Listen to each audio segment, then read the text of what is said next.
हिमाचल दिवस पर मुख्यमंत्री का खिलाड़ियों को तोहफा। कबड्डी खिलाड़ी प्रियंका को मिलेंगे 10 लाख। 50,000 का हुआ परशुराम अवार्ड। स्वास्थ्य मंत्री ने की पोलियो अभियान के दूसरे चरण की शुरुआत। राज्य में अभी तक सामने नहीं आया पोलियो का कोई मामला। हिलोपा ने बीजेपी और कांग्रेस पर साधा निशाना। दोनों को बताया भ्रष्टाचार की जननी। 30,000 सदस्य बनने का दावा। बर्फबारी के बाद घाटी में उमड़ा पर्यटकों का हुजूम। मनाली में सैलानी ले रहे हैं बर्फबारी का आनंद।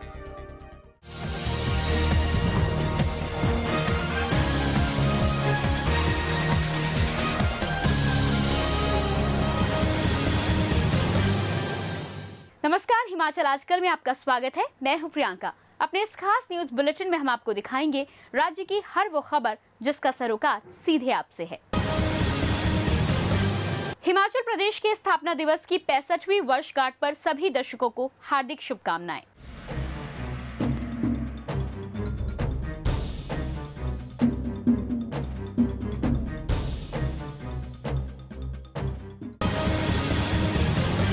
हिमाचल दिवस के मौके पर मुख्यमंत्री प्रोफेसर प्रेम कुमार धूमल ने राज्य की जनता को बधाई दी। साथ ही मुख्यमंत्री ने राज्य के खिलाड़ियों को तोहफे दिए। धूमल ने बिलासपुर के घंडीर में आयोजित हिमाचल दिवस समारोह पर विश्व कबड्डी प्रतियोगिता जीतने वाली भारतीय टीम की सदस्य प्रियंका को 10 लाख रुपए की सम्मान राशि से नवाजे जाने की घोषणा की। साथ ही राज्य के 4 खेल प्रशिक्षकों को 50-50 हजार रुपए प्रदान किए जाने की बात कही। हिमाचल प्रदेश की स्थापना की 65वीं वर्षगांठ पर आयोजित राज्य स्तरीय समारोह में मुख्यमंत्री ने खिलाड़ियों को दिए जाने वाले परशुराम अवार्ड की राशि को 20,000 रुपए से बढ़ाकर 50,000 रुपए करने की घोषणा की। खेल को बढ़ावा देने के लिए खिलाड़ियों को मिलने वाली डाइट मनी को भी 80 रुपए से बढ़ाकर 120 रुपए कर दिया गया है। इस अवसर पर मुख्यमंत्री को पुलिस व होमगार्ड्स के जवानों ने मार्च पास्ट कर सलामी दी। मुख्यमंत्री ने प्रदेशवासियों को बधाई देते हुए कहा कि आज हिमाचल प्रदेश विकास के क्षेत्र में नए आयाम स्थापित कर देश में अग्रणी राज्य बनकर उभरा है। राज्य में परशुराम पुरस्कार 1984 में शुरू हुए थे, तब इसकी राशि 10,000 रुपए थी। 2002 में हमने इसको बढ़ाकर 20,000 किया था और आज मैं इसे बढ़ाकर 50,000 रुपए करने की घोषणा करता हूँ। इसके अंदर खेलने वाले खिलाड़ियों को जो डाइट मनी 80 रुपए प्रतिदिन मिलता था, अब उसको डेटा करके 120 रुपए प्रतिदिन दिया जाएगा। और जो हमारे खिलाड़ी प्रदेश का नाम ऊंचा करने के लिए प्रदेश से बाहर जाकर खेलते हैं, जिनको 125 रुपए मिलते थे, आज के बाद उनको 200 रुपया प्रतिदिन मिलेगा। राजधानी में जिला स्तरीय कार्यक्रम की अध्यक्षता विधानसभा अध्यक्ष तुलसीराम शर्मा ने की। तुलसीराम शर्मा ने कहा कि पहाड़ी राज्यों में हिमाचल प्रदेश ने अपनी एक पहचान बनाई है। आज के दिन हिमाचल प्रदेश अस्तित्व में आया। हिमाचल प्रदेश ने अभूतपूर्व तरक्की की। आज हिमाचल प्रदेश पहाड़ी विकास का अग्रदूत एवं आदर्श बना है। उधर धर्मशाला में बागवानी मंत्री नरेंद्र बरगटा ने हिमाचल दिवस के जिला स्तरीय कार्यक्रम की अध्यक्षता करते हुए कहा कि मुख्यमंत्री प्रेम कुमार धूमल के नेतृत्व में सरकार ने प्रदेश को विकास के मामले में एक नई दिशा दी है। समदृष्टि रखते हुए सारे प्रदेश का सम विकास हो रहा है और हम निरंतर आगे बढ़ रहे हैं। इसके लिए मैं हिमाचल वासियों को आज के दिन बहुत बहुत बधाई देता हूं और बहुत बहुत शुभकामनाएं। वहीं हमीरपुर के पॉलिटेक्निक कॉलेज बड्डू मैदान में आयोजित हिमाचल दिवस समारोह की अध्यक्षता संसदीय सचिव वीरेंद्र कंवर ने की और मंडी में समारोह की अध्यक्षता सामाजिक न्याय एवं अधिकारिता मंत्री सरवीण चौधरी ने की। हिमाचल प्रदेश 15 अप्रैल 1948 को अस्तित्व में आया था। तब से लेकर अब तक प्रदेश ने विकास की नई ऊंचाइयों को छुआ है। ब्यूरो रिपोर्ट, हिमाचल आजकल। हिमाचल लोकहित पार्टी इस साल होने वाले विधानसभा चुनाव की तैयारियों में जुट गई है। हिलोपा ने विधानसभा चुनाव में भाजपा और कांग्रेस दोनों दलों को घेरने की रणनीति बनाई है। हिलोपा ने कांग्रेस और भाजपा दोनों को भ्रष्टाचार को बढ़ावा देने वाला बताया है। हिलोपा के मुखिया महेश्वर सिंह ने कहा कि विधानसभा चुनाव में मुख्य मुद्दा भ्रष्टाचार ही होगा। भाजपा से अलग हुए पूर्व सांसद व हिमाचल लोकहित पार्टी के मुखिया महेश्वर सिंह ने कांग्रेस और भाजपा पर निशाना साधा है। उन्होंने कहा कि प्रदेश में भाजपा व कांग्रेस दोनों ही भ्रष्टाचार की जननी हैं। उन्होंने कहा कि दोनों राजनीतिक दल भ्रष्टाचारियों को बचाने का प्रयास करते आ रहे हैं। तुलनात्मक दृष्टि से ईमानदार और तुलनात्मक दृष्टि से भीतर का जो है प्रजातंत्र पार्टी का वो यहाँ जीवित था। आज दोनों चीजें नहीं रही। समाचार पत्रों में भी सबको वो बता दिया जनमानस को कि इस प्रकार के आरोप हैं, फिर भी उनको बचाने की कोशिश कर रहे हैं। तो फिर अब कांग्रेस और भारतीय जनता पार्टी में भ्रष्टाचार को लेकर अंतर ही कहाँ है। हेलोपा के मुखिया महेश्वर सिंह ने कहा है कि पार्टी की सदस्यता अभियान तेजी से चल रहा है। अभी तक 30,000 से अधिक सदस्य बन चुके हैं। इसके साथ ही उन्होंने कहा कि 50,000 सदस्यता फॉर्म कई जिलों में भेजे गए हैं। लेकिन जिस प्रकार का समर्थन मिल रहा है, आज यहाँ से कम 50,000 के करीब फार्म जो है वो फील्ड में जा चुके हैं और मेरे अनुमान में 25-30 हजार लोग आज मेंबर भी बन चुके हैं। भाजपा से टूटकर बनी हिलोपा इस बार विधानसभा चुनाव में कांग्रेस और भाजपा के सामने चुनौती पेश करेगी। प्रदेश की राजनीति में तीसरा दल उभरने से नए समीकरण बनने के आसार नजर आने लगे हैं। भूपिंदर चौहान, हिमाचल आजकल, शिमला। प्रदेश में 5 साल से कम आयु के बच्चों को पोलियो की खुराक पिलाने के लिए पल्स पोलियो अभियान के दूसरे चरण की शुरुआत की गई। इससे पहले 19 फरवरी को पहला चरण चलाया गया था। स्वास्थ्य विभाग ने प्रदेश में करीब 7 लाख बच्चों को पोलियो की दवा पिलाने का लक्ष्य रखा था, जिसके लिए 6,000 बूथ स्थापित किए गए थे। चंबा जिले के जनजातीय क्षेत्र पांगी में बर्फ के कारण ये अभियान नहीं चलाया जा सका, जबकि बाकी सभी स्थानों पर ये अभियान चलाया गया। ऊना में स्वास्थ्य मंत्री डॉक्टर राजीव बिंदल ने पोलियो की खुराक पिलाकर पल्स पोलियो अभियान की शुरुआत की। इस मौके पर स्वास्थ्य मंत्री ने कहा कि प्रदेश में अभी तक ये अभियान सफल रहा है और राज्य में पोलियो का कोई भी मामला सामने नहीं आया है।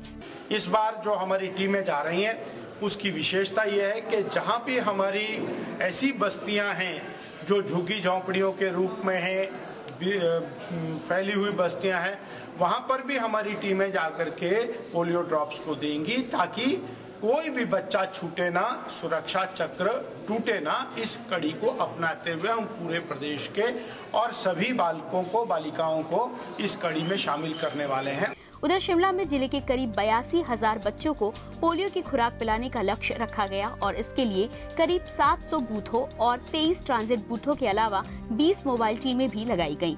प्रदेश में पल्स पोलियो अभियान का ये दूसरा चरण सफलतापूर्वक चलाया गया। स्वास्थ्य विभाग अगले 2 दिनों में घर घर जाकर उन बच्चों को पोलियो की खुराक देगा जो किसी कारण इससे वंचित रह गए। ब्यूरो रिपोर्ट, हिमाचल आजकल। शिमला में सेना के कब्जे वाले अन्नाडेल मैदान पर राजनीति गर्मा गई है। एक ओर जहां भारतीय जनता पार्टी इस मैदान को वापस लेने के लिए एड़ी चोटी का जोर लगा रही है, वहीं कांग्रेस इस मैदान को सामरिक दृष्टि से महत्वपूर्ण मानते हुए इसे सेना के पास रखने की पक्षधर है। भाजपा नेता व स्थानीय विधायक सुरेश भारद्वाज ने कहा कि मैदान की लीज खत्म हो चुकी है और पश्चिमी कमान का मुख्यालय चंडी मंदिर शिफ्ट हो चुका है। ऐसे में इस मैदान को सेना के पास रखने का कोई औचित्य नहीं है। उन्होंने कहा कि आपातकालीन स्थिति में सरकार सेना को और जगह उपलब्ध करवाने के लिए तैयार है। शिमला में अन्नाडेल मैदान में केवल 10-15 लोग गोल्फ खेलने वाले के अतिरिक्त उसका किसी भी प्रकार से प्रयोग नहीं होता है। आज वहां पर किसी प्रकार की भी कोई सेना की गतिविधि नहीं होती है और पिछले अनेकों वर्षों से अन्नाडेल मैदान को सेना की किसी प्रमुख गतिविधि के लिए कभी यूज नहीं किया गया है। इसलिए ये जो सेना की ओर से आज एक बयान आया है, हम समझते हैं कि यह उचित नहीं है। हिमाचल प्रदेश यूथ कांग्रेस के अध्यक्ष पद के लिए रविवार को नामांकन पत्र भरे गए। आज कुल 6 प्रत्याशियों ने नामांकन पत्र भरे। इनमें जिला मंडी से महेंद्र ठाकुर, धर्मेंद्र ठाकुर व जिला कांगड़ा से युवा नेत्री मोनिका भारती, प्रेरणा और गोल्डी व मनु शर्मा शामिल हैं। मोनिका कांग्रेस के पूर्व सांसद चंद्र कुमार की पुत्रवधू हैं। उन्हें अध्यक्ष पद के लिए केंद्रीय मंत्री वीरभद्र सिंह के खेमे की ओर से सशक्त उम्मीदवार माना जा रहा है। इस बाबत यूथ कांग्रेस के पीआरओ मुरली शेट्टी ने बताया कि आज 6 प्रत्याशियों ने नामांकन पत्र भरे। उन्होंने कहा कि मतदान 19 अप्रैल को होगा, जबकि मतगणना 21 अप्रैल को होगी। इस दिन नतीजे भी घोषित किए जाएंगे। आज नॉमिनेशन लिया पूरा हिमाचल स्टेट के लिए और पीसीसी प्रदेश कांग्रेस कमेटी में लिया है और 6 नॉमिनेशन पूरा प्रदेश से हिमाचल प्रदेश से आया है। उसमें बहुत खुशी की बात है 2 ladies and they are all from Kandla Lok Sabha and Mandi Lok Sabha. तो हम लोग इलेक्शंस 19 को कर रहे हैं। भारतीय जनता पार्टी युवा मोर्चा के राष्ट्रीय कार्यकारिणी सदस्य चेतन बरागटा ने एंटी हेल गन स्थापित करने के लिए प्रदेश सरकार की सराहना की है। रोहड़ू में बरागटा ने कहा कि एंटी हेल गन 1 किलोमीटर के दायरे तक ही काम कर सकती है। उन्होंने कहा कि सरकार ने ओलावृष्टि से सेब को होने वाली क्षति को बीमा योजना में शामिल किया है, जिसका फायदा बागवान उठा सकते हैं। हेल्स इस बारी आपके इंश्योरेंस में आ गए हैं। एवरेज इसकी जो कॉस्ट है per tree is between 5 to 9 rupees और इससे आपको कम से कम मिनिमम 250 से 500 रुपया इसकी कंपनसेशन मिलती है per tree depending upon the age. मैं इंश्योरेंस में मैं सब बागवानों से आग्रह करता हूं कि इस इंश्योरेंस को आप प्लीज लीजिए क्योंकि ये सबके लिए फायदेमंद है। देवभूमि का सजग प्रहरी हिमाचल आजकल। हिमाचल प्रदेश की राजनीतिक हलचल, सामाजिक चहल पहल, सांस्कृतिक व धार्मिक रबतों का बेहतरीन व अद्भुत संगम। देखिए हिमाचल आजकल प्रतिदिन रात्रि 9 बजे सिर्फ दिशा चैनल पर। ब्रेक के बाद आपका स्वागत है और अब एक नजर हेडलाइंस पर। हिमाचल दिवस पर मुख्यमंत्री का खिलाड़ियों को तोहफा। कबड्डी खिलाड़ी प्रियंका को मिलेंगे 10 लाख। 50,000 का हुआ परशुराम अवार्ड। स्वास्थ्य मंत्री ने की पोलियो अभियान के दूसरे चरण की शुरुआत। राज्य में अभी तक सामने नहीं आया पोलियो का कोई मामला। हिलोपा ने बीजेपी और कांग्रेस पर साधा निशाना। दोनों को बताया भ्रष्टाचार की जननी। 30,000 सदस्य बनने का दावा। बर्फबारी के बाद घाटी में उमड़ा पर्यटकों का हुजूम। मनाली में सैलानी ले रहे हैं बर्फबारी का आनंद। मनाली की ऊंची चोटियों में हुई बर्फबारी के बाद पर्यटक कुल्लू घाटी की ओर रुख कर रहे हैं। बर्फबारी का आनंद लेने के लिए पर्यटकों का हुजूम मनाली में उमड़ रहा है। बाहरी राज्यों से आए पर्यटक बर्फ के साथ खूब अटखेलियां कर रहे हैं। मौसम के बदलने के बाद प्रदेश की ऊंची चोटियों में हुआ हिमपात सैलानियों को मनाली की सुंदर वादियों की ओर आकर्षित कर रहा है। मैदानी इलाकों की तपती गर्मी से राहत पाने के लिए पर्यटक बड़ी संख्या में यहां आ रहे हैं। मनाली में आ रहे पर्यटक बर्फ का खूब आनंद ले रहे हैं। काफी संख्या में ऐसे पर्यटक भी हैं जिन्होंने पहली बार बर्फ का ये अद्भुत नजारा देखा है। बहुत दिनों से हमारी तमन्ना थी कि मनाली में आए, बर्फ देखे, खेले इसमें और हमारी वो तमन्ना पूरी हो गई। हमको थोड़ी सी हिचकिचाहट थी कि अभी बर्फ होगी नहीं होगी, लेकिन हम आए और काफी अच्छी बर्फ है यहाँ पे। काफी अच्छा लगा हमको। हम तो बस यही कहेंगे कि हमने सोचा भी नहीं था कितने खूबसूरत मंजर का मुकाबला होगा और जो स्नोफॉल है ये मेरा बचपन से इनरमोस्ट डिजायर जो आज फुलफिल हो गया। प्रदेश में सैलानियों के रुख करने से पर्यटन व्यवसाय को भी गति मिलने लगी है। इससे पर्यटन व्यवसायियों के चेहरों पर रौनक देखी जा सकती है। राज अग्रवाल, हिमाचल आजकल, मनाली। गुरु नगरी के नाम से प्रसिद्ध पावटा साहिब में राष्ट्रीय गतका प्रतियोगिता का आयोजन किया गया। इस रोमांचकारी प्रतियोगिता में पंजाब, हरियाणा, दिल्ली और महाराष्ट्र की 16 टीमों ने शिरकत की। आमतौर पर गतका खेल कृपाण व भालों से खेला जाता है, लेकिन खेल को सुरक्षित बनाने के लिए अब कृपाण व भालों की जगह डंडों ने ले ली है, जबकि ढाल के लिए रुई के गद्दों का इस्तेमाल किया जाने लगा है। यही नहीं, खेल खेलने वाले हर खिलाड़ी को हेलमेट पहनना भी जरूरी बना दिया गया है ताकि डंडों से कोई चोट न लगे। पावटा साहिब में इस गतका प्रतियोगिता का आयोजन हिमाचल यूथ ब्रिगेड की ओर से किया गया। यूथ ब्रिगेड के अध्यक्ष इंद्रजीत सिंह का कहना है कि प्रदेश में पहली बार इस प्रतियोगिता का आयोजन किया गया। पावटा साहब पहली बारी नेशनल गतका वर्ल्ड कप नेशनल गतका कप कराने जा रहे हैं, जिहदे विच 18 टीमां हिंदुस्तान तो ਵੱਖ-ਵੱਖ ਹਿੱਸਿਆਂ ਤੋਂ ਆ ਕੇ ਭਾਗ ਲੈ ਰਹੀਆਂ ਨੇ, ਜਿਹਦਾ ਸ਼ੁਭਾਰੰਭ श्री अवतार सिंह जी मक्कड़ श्रोमणी गुरुद्वारा प्रबंधक कमेटी ਦੇ ਪ੍ਰਧਾਨ करनगे। हिमाचल यूथ ब्रिगेड वालों ये प्रोग्राम हिमाचल च पहली बार कराया जा रहा है। गतका प्रतियोगिता के लिए जहां खेलने वालों में रोमांच देखते ही बन रहा है, वहीं लोगों में भी इसके प्रति खासा उत्साह देखा गया। नागेंद्र तरुण के साथ नाहन से सतीश शर्मा, हिमाचल आजकल। यूथ कांग्रेस अध्यक्ष पद की उम्मीदवार मोनिका भारती ने शिमला में कहा कि अभी तक इस पद पर किसी भी महिला शक्ति को स्थान नहीं मिला है। उन्होंने कहा कि अगर युवा कांग्रेस की अध्यक्ष बनती है तो वे राहुल गांधी के विचारों और नीतियों को आम जनता तक पहुंचाने के लिए कार्य करेंगी। गुलेर के विधायक नीरज भारती की धर्मपत्नी मोनिका का कहना है कि वे राजनीतिक परिवार से हैं, लेकिन परिवारवाद को बढ़ावा देने की पक्षधर नहीं है। उन्होंने सभी डेलीगेट व कांग्रेस नेताओं से सहयोग की मांग की। वहीं युवा कांग्रेस नेता विक्रमादित्य सिंह ने कहा कि कांग्रेस में ना तो किसी तरह की लड़ाई है और ना ही विरोध। उनका एक ही लक्ष्य है, धूमल सरकार के भ्रष्टाचार को रोकना। जो भी राहुल गांधी जी की नीतियां हैं उनको हम रूट लेवल तक पहुंचाएंगे। और कल जैसे आप सबको पता भी है कि 2-4 महीने में पूरे प्रदेश में इलेक्शंस आ रहे हैं, तो उसके लिए भी हम एकजुट होकर काम करेंगे। और हमारी कोशिश यही होगी कि हम जो जितनी भी अच्छी पॉलिसीज हैं उनको यहाँ इम्प्लीमेंट करें। The fight is not within the party. The fight is against evil forces, against forces which are trying to divide the state on lines of casteism, on lines of regionalism. और उन लोगों से हमारा ये लड़ाई है। और विधानसभा के चुनाव है, उसमें हम सब मिलकर हमारी नई जो होने वाली अध्यक्षा है, उनके नेतृत्व के अंदर हम सब मजबूती के साथ यूथ कांग्रेस को आगे ले जाएंगे। शहर वासियों को साइकिलें चलाने के लिए प्रेरित करने के मकसद से आशादीप संस्था ने शहर में साइकिलिंग रैली का आयोजन किया। मुख्यमंत्री प्रेम कुमार धूमल ने चौड़ा मैदान से हरी झंडी देकर इस रैली को रवाना किया, जो कि रिज मैदान से जाखू और वहां से वापस अन्ना डेल होकर चौड़ा मैदान पहुंची। इस मौके पर मुख्यमंत्री प्रेम कुमार धूमल ने कहा कि लोगों को गाड़ियों की बजाय साइकिल चलाने के प्रति प्रेरित करने का आशादीप संस्था का ये बेहतर प्रयास है। उन्होंने कहा कि साइकिल का इस्तेमाल करने से न केवल पर्यावरण स्वच्छ रहेगा, बल्कि इससे लोगों का स्वास्थ्य भी अच्छा रहेगा। आशादीप संस्था के अध्यक्ष सुशील तंवर ने शहरवासियों से अपील की कि साइकिल का प्रयोग कर पर्यावरण को स्वच्छ रखने में वो अपना योगदान दें। को पैदल चलने के लिए या साइकिल चलाने के लिए प्रेरित करना है।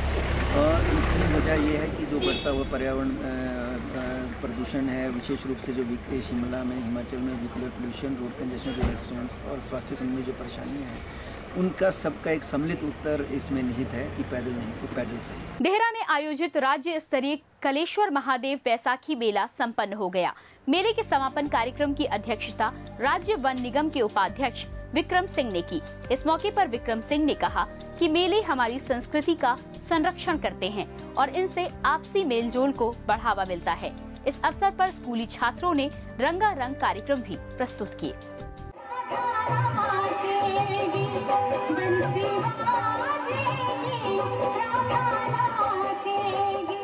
इस प्रकार के कार्यक्रमों के माध्यम से जो भाईचारा, जो हमारी संस्कृति पनपती है, मुझे लगता है इन मेलों के कारण से ही, खास करके हिमाचल प्रदेश के अंदर इन मेलों के कारण से, त्योहारों के कारण से हमारा भाईचारा बढ़ा है। हिमाचल प्रदेश के स्थापना दिवस की 65वीं वर्षगांठ पर सभी दर्शकों को हार्दिक शुभकामनाएं।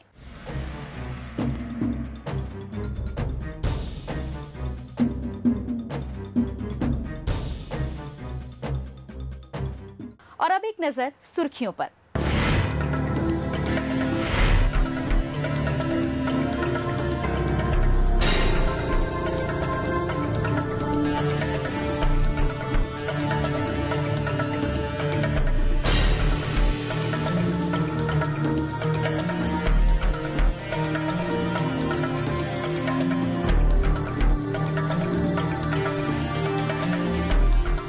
अभी के लिए बस इतना ही। हिमाचल की ताज़ा तरीन खबरों के साथ हम फिर होंगे हाजिर। तब तक के लिए नमस्कार। हिमाचल आजकल से जुड़ी किसी भी प्रतिक्रिया या सुझाव के लिए संपर्क करें कृष्ण भानु, ठाकुर वाटिका, खलीनी, शिमला 2।